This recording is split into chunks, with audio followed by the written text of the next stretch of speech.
قل أوحي إلي أنه استمع نفر من الجن فقالوا إنا سمعنا قرآنا عجبا يهدي إلى الرشد فآمنا به فلن نشرك بربنا أحدا وأنه تعالى جد ربنا ما اتخذ صاحبة ولا ولدا وأنه كان يقول سفيهنا على الله الشطط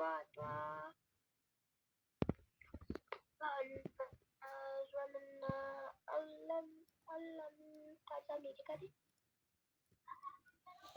أن لن تقول الإنس والجن على الله كذبا